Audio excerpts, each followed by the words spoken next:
বিদেশে বসে বসে কি ক্ষমতা আসা যায়?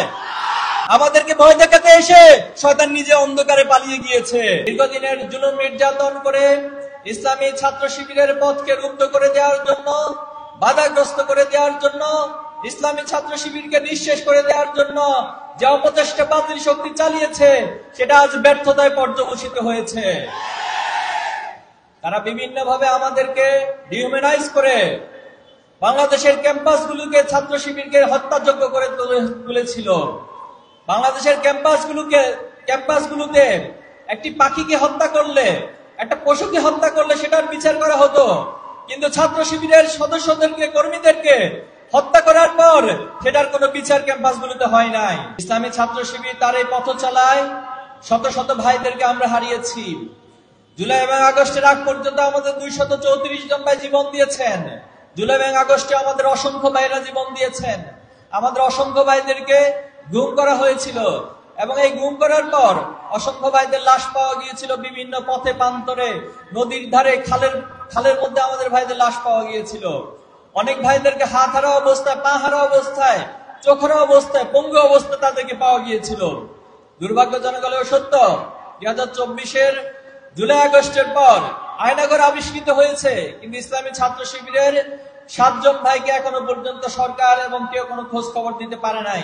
2024-এর জুলাই আগস্টের পর আমরা স্বপ্ন দেখেছি যে বাংলাদেশ নতুন করে নতুন সম্ভাবনার মধ্যে দিয়ে এগিয়ে যাবে, সকলের মাঝে একটা পরিবর্তন আসবে, রাজনৈতিক সংস্কৃতিতে পরিবর্তন আসবে, আচার আচরণে পরিবর্তন আসবে।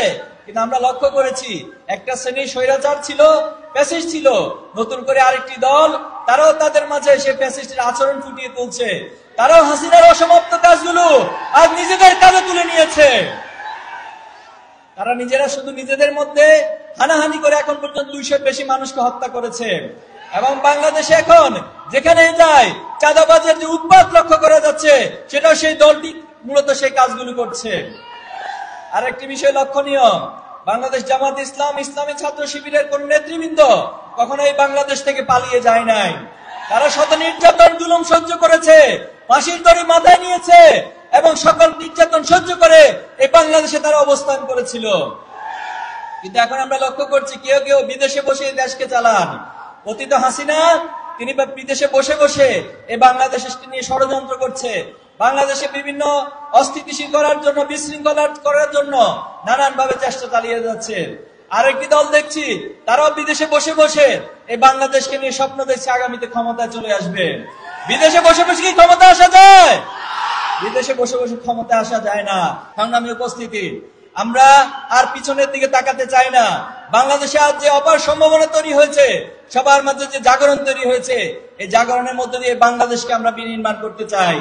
যারা আমাদেরকে থামিয়ে দিতে আসবে আমরা সকল বাধা অতিক্রম করে সামনের দিকে অগ্রসর হবো ইনশাআল্লাহ।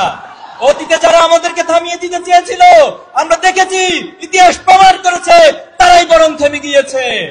অতীতে যারা আমাদেরকে নিষিদ্ধ করতে এসেছিল তারাই নিষিদ্ধ হয়ে বাংলাদেশ থেকে বিতাড়িত হয়েছে।